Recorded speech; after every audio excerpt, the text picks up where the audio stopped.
नमस्ते दोस्तों, स्वागत है आपका एक पॉजिटिव इंटरव्यू में। मेरा नाम है आरजे कार्तिक, माय एफएम से, और इस वक्त हमारे साथ जुड़े हैं परिष्कार कॉलेज के डायरेक्टर डॉक्टर राघव प्रकाश सर। बहुत बहुत स्वागत है सर आपका और बहुत बहुत शुभकामनाएं।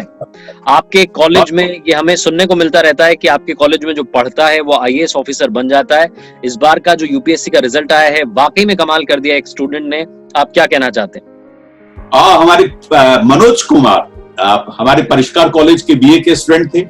अच्छी मेहनत की बच्चे ने, यहाँ कॉलेज में भी की, कॉलेज के बाद में भी जाके की, और उसके बाद में अभी जो 2019 का था जिसका रिजल्ट अभी फर्स्ट वीक ऑफ 2020 में आया है, उसमें बस वो आईएएस बन गया। तो ये बहुत खुशी की बात है बहुत मनोज कुमार के लिए, कॉलेज के लिए, कॉलेज को और स्टूडेंट्स के लिए। परिष्कार कॉलेज का हर बच्चा आज बहुत गर्व कर रहा है, बहुत प्रसन्न है और बहुत उत्साहित और उल्लसित है कि एक रास्ता जो है उसने दे दिया मनोज कुमार। एब्सोल्युटली। तो मैं आपसे ये जानना चाह रहा हूँ कि कैसे आप पढ़ाते हैं, क्या आप ऐसा पढ़ाते हैं कि आपके कॉलेज के जो स्टूडेंट्स हैं वो आईएएस ऑफिसर बन जाते हैं, आरएएस ऑफिसर्स बन जाते हैं, मतलब लगातार कमाल करते हैं? कार्तिक भाई, राज की बात बताता हूँ सबके सामने, आपके माय एफएम के सारे श्रोताओं के सामने। हाँ जी। आईएएस के लिए 3 बातों की जरूरत होती है। आईएएस के लिए, आरएएस के लिए, और दूसरा जिसमें इंटरव्यू बेस्ड जो एग्जामिनेशन है। नंबर 1, आपका ग्रेजुएशन बहुत अच्छा होना चाहिए। आपके फंडामेंटल्स हर चीज के बारे में अच्छे होने चाहिए। यानी आप ग्रेजुएशंस को कॉलेज में रेगुलर क्लासेस के साथ, डिस्कशन के साथ एक थॉट प्रोसेस के रूप में डेवलप कर लें। नंबर 1। और दूसरी बात यह है कि जो करंट सिचुएशंस है वर्ल्ड की, कंट्री की या स्टेट की, आज जो बदल रही राजनीति है, बदल रही अर्थव्यवस्था है, सामाजिकता, संस्कृति, जो कुछ बदल रही है, उस करंट को जो कुछ आपने सीखा थियरी में, उससे आप कैसे कनेक्ट करते हैं और कैसे इंटरप्रेट करते हैं। और आजकल जो कुछ चल रहा है उसको एक एडमिनिस्ट्रेटर के रूप में और एक डेवलपर के रूप में, समाज के विकासकर्ता के रूप में आप उसकी कैसी व्याख्या करते हैं अपने आंसर्स में, क्वेश्चंस में। ये दूसरी बात है। और तीसरी बात यह है, आपने तो एक बहुत प्यारा शब्द इसको लिखा है, पॉजिटिव इंटरव्यू। आप पॉजिटिव होकर के, बिल्कुल पॉजिटिव होकर के, बहुत मजबूती के साथ अपनी बात को, डेवलपमेंटल प्रोसेस को ध्यान में रख करके इंटरव्यू में कैसे कह करके आते हैं, मजबूती के साथ, अच्छी विचारशीलता के साथ और पॉजिटिव एटीट्यूड के साथ, डेवलपमेंटल एटीट्यूड के साथ आप कैसे कह करके आते हैं। तो 3 बात हुई। आपका ग्रेजुएशन बहुत मजबूत होना चाहिए, आपको करंट सिचुएशंस को इंटरप्रेट करने की बहुत क्षमता होनी चाहिए, और इंटरव्यू में अच्छी पॉजिटिव विचारशीलता के साथ आपको अपनी बात कह करके आना चाहिए। बस अगर 3 चीजें, हम तीनों चीजों पे परिष्कार कॉलेज में काम कराते हैं, और इसलिए हमारे यहाँ के बच्चे न केवल आईएएस में, आरएएस में औरों में सफल होते हैं, कॉम्पिटिटिव एग्जाम्स में कमाल करते हैं। एक बात मैं आपसे जानना चाह रहा हूँ कि मोटी मोटी किताबें जो होती है ना, उनके सामने कई बार स्टूडेंट्स डर जाते हैं, उनको छोड़ करके उनसे दूरी बना लेते हैं। लेकिन आपके यहाँ की अगर मैं बात करूँ, कोविड से पहले भी जब क्लासेस लगती थी, काफी स्टूडेंट्स आते थे, क्लासेस भरी होती थी, और अभी भी जो ऑनलाइन क्लासेस चल रही हैं उनमें भी जो है स्टूडेंट्स का मतलब कोई नंबर में कमी नहीं आई है, इनफैक्ट बढ़ ही रहा है। तो मैं आपसे जानना चाह रहा हूँ कि क्या वो एग्जैक्ट तरीका है जो कि आप फॉलो कर रहे हैं अपने कॉलेज में? कार्तिक भाई, देखिए, मैं शिक्षक हूं और मैं पिछले 50 साल से पढ़ा रहा हूं, और मेरे जितने भी शिक्षक साथी हैं कॉलेज के, और उनको सबको एक खास प्रकार की ट्रेनिंग है कि आप बच्चे को कनेक्ट कैसे करेंगे। तो इसलिए कितनी भी मोटी किताबें हों, अगर आप उसको छोटे छोटे टुकड़ों में आप उसको शरीक करें, और उसके साथ साथ उस बच्चे से खुद से किताब पढ़वाने का कौशल डेवलप करें, और आप उस पर सोचना सिखाएं। अगर आप सोचना नहीं सिखाएंगे तो बच्चा केवल रटेगा तो रटेगा, कितना रटेगा, वो किताब से भागेगा, डरेगा, और वो डिग्री से भी और वो कॉलेज से भी भागेगा, क्लास से भी भागेगा। लेकिन अगर आप उसको इन्वॉल्व करते कि नहीं, इसमें जो लिखा है बताओ सही है कि नहीं, कितना सही है, कितना गलत है, और तुम्हारा इसमें क्या ओपिनियन है। अगर बच्चों को आप ऐसे डिस्कशन के द्वारा अगर आप उनको एंगेज करते हैं तो किताबों का भय खत्म हो जाता है। किताबों को फिर घर पे पढ़ने लगते हैं, और किताबों को फिर वो क्लासेज में डिस्कशन करने लगते हैं, और इसलिए वो फिर विचारशील बनते हैं, और इसी से कंपटीशन का फिर रास्ता निकलता है। राइट। यानी कि जो बड़े बड़े गोल्स होते हैं उनको स्मॉल गोल्स में आप कन्वर्ट कीजिए, और उसके बाद में चाहे वो पढ़ाई हो उसको उस तरीके से लेके जाइए। एक सवाल और आता है सर, एक और स्मॉल गोल्स और बच्चे को उससे कनेक्ट करना। Right right. कि बताओ तुम इसमें कहां हो। अगर बच्चे को लर्नर को आप उसमें नहीं लाओगे, अगर कंटेंट को ही रखोगे तो कंटेंट भारी पड़ेगा।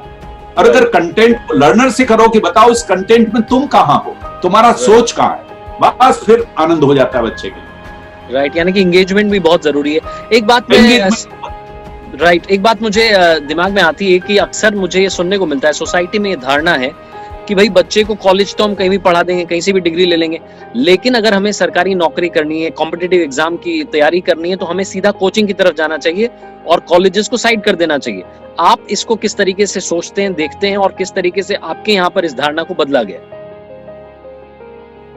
कार्तिक भाई, आपने एक बहुत ही महत्वपूर्ण सवाल पूछा। ये इतना बड़ा भ्रम है और इससे लाखों बच्चों का भविष्य खराब हो रहा है। दरअसल क्या हुआ कि जब कॉलेजेस अच्छे नहीं थे तो कॉलेजेस से बच्चों का अट्रैक्शन खत्म हो गया, अच्छे टीचर नहीं थे और इसलिए उनकी मजबूरी में वो वहां पर चले गए कोचिंग में, और कोचिंग वालों ने थोड़ा ढंग से पढ़ा दिया। लेकिन मैंने अभी पहले बताया आपको, केवल नॉलेज लेने से कोई कंपटीशन नहीं जीत सकते। आईएएस आरएएस नॉलेज से नहीं बनता। नॉलेज के साथ साथ जब तक वो इंटरप्रेट करने की क्षमता नहीं आएगी, आप करंट सिचुएशन से कनेक्ट करके उसको जोड़ने की क्षमता जब तक नहीं आएगी, वो क्षमता कोई कोचिंग इंस्टीट्यूट नहीं सिखाती।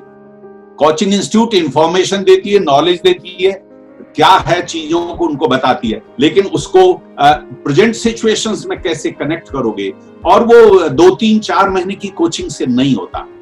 अगर आप 3 साल तक डिबेट्स में, डिस्कशंस में, क्विजेज में और स्टूडेंट्स के प्रेजेंटेशन के द्वारा, ये सब वो गतिविधियां मैं बता रहा हूं जो हम परिष्कार कॉलेज में करते हैं, तो जब तक आप इन वेरियस एक्टिविटीज के जरिए बच्चे को आप उसमें डालेंगे नहीं और उसको खुद को लर्नर को लीडर नहीं बनाएंगे, तब तक पर्सनैलिटी डेवलप नहीं होगी। और जब तक वो विचारशीलता, सोच डेवलप नहीं होगा, वो कंपटीशन में नहीं जाएगा। वो प्री पास कर लेगा, मेंस पास कर लेगा, कहीं प्री में अटक जाएगा, कभी मेंस में अटक जाएगा और फिर कभी इंटरव्यू में तो अटक ही जाएगा।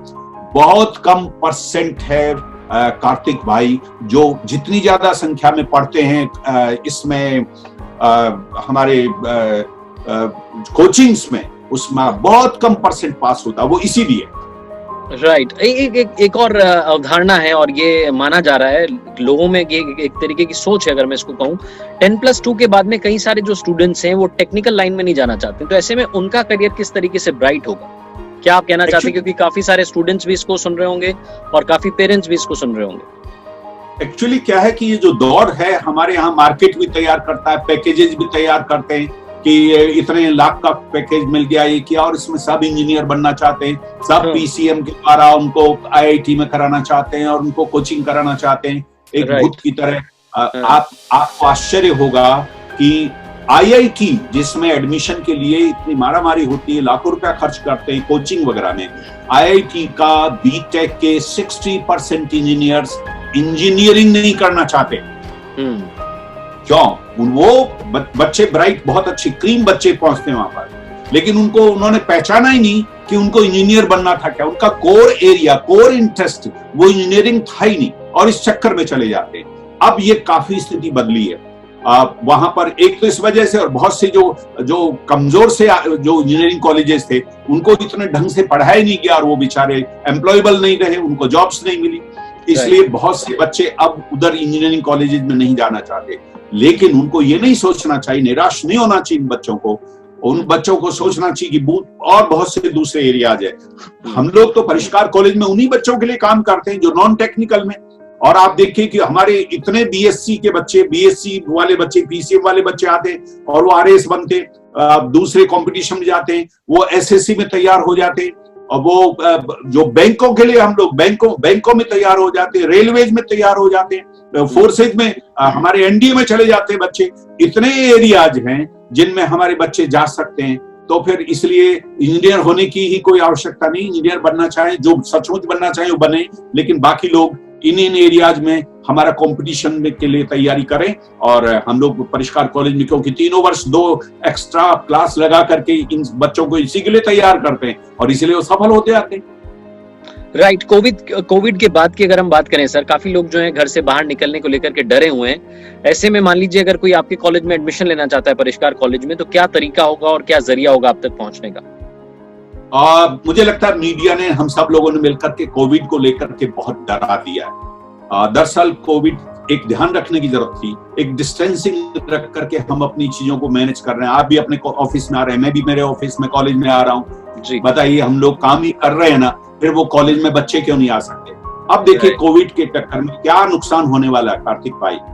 कोविड तो अभी 2-3 महीने का है, 2-3 महीने के बाद में वैक्सीनेशन आ जाएगा या लोग उसके साथ जीना सीख जाएंगे। अभी काफी पिछले 3 महीने में बहुत अंतर आ गया, लोगों ने जीना सीख लिया। अब अगर कोविड के डर के कारण बच्चा केवल दूर नहीं जाना चाहेगा, जयपुर नहीं आना चाहेगा, दिल्ली नहीं जाना चाहेगा, दूसरी जगह नहीं जाना चाहेगा, तो आप सोचिए वो आगे का 3 वर्ष का जो कैरियर है, जो आगे जिंदगी भर का जो कैरियर उसको बना रहा है, उसको वो चौपट कर देगा। इसलिए डरने की जरूरत नहीं। अपनी 2-3 महीने के इसकी वजह से आप इसको मैनेज करो। और परिष्कार कॉलेज में तो हमारी ऑनलाइन क्लासेज है, जब तक क्लासेज नहीं लगती हैं तब तक आप ऑनलाइन क्लासेस वैसे के वैसे स्टूडियो से जारी होती है, मजे से पढ़िए, और जब क्लासेज ऑफलाइन क्लासेज हो जाइए फिर कॉलेज में आ जाइए। लेकिन अपनी जिंदगी के उस कैरियर को इस 2-3 महीने के कोविड के डर के चक्कर में बर्बाद मत कीजिए। दोबारा ग्रेजुएशन नहीं मिल पाएगी, दोबारा जिंदगी नहीं। आप ये कहना चाह रहे हैं कि कहीं भी आप ड्रॉप आउट का प्लान माइंड में मत लेकर के आइए और पढ़िए और तैयार होइए, ताकि आने वाला कल आपका ब्राइट हो सके। जाते जाते मैं बात करना चाह रहा हूँ नई एजुकेशन पॉलिसी की। इस इंटरव्यू के पहले सेग में हम बात कर रहे हैं, तो नई एजुकेशन पॉलिसी की बात करें, आपकी क्या तैयारी है परिष्कार कॉलेज की? और नई एजुकेशन, ये हमारे लिए तो पुरानी एजुकेशन पॉलिसी है कार्तिक भाई। हम लोग तो पिछले 8 साल से वह सब कर रहे हैं जो नई एजुकेशन पॉलिसी में।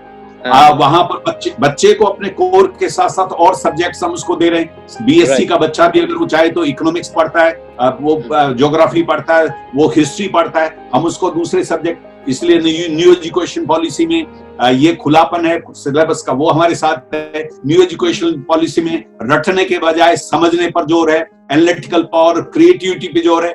हम ऑलरेडी, हमारे यहाँ तो 8 साल से हमारे कॉलेज के गेट पर लिखा हुआ है, रटो मत, नया सोचो। ये हमारी टैगलाइन है, ये कॉलेज की टैगलाइन 8 साल से, जो अब एजुकेशन पॉलिसी में अब आई है। इसलिए हम तो उस क्रिएटिविटी के साथ में पहले से ही काम कर रहे हैं। नई एजुकेशन पॉलिसी कहती है लेक्चर मत दो, डिस्कशन ज्यादा करो। हमारी क्लासेज, जो अभी आपने बात की, हमारी क्लासेज है डिस्कशन ओरिएंटेड।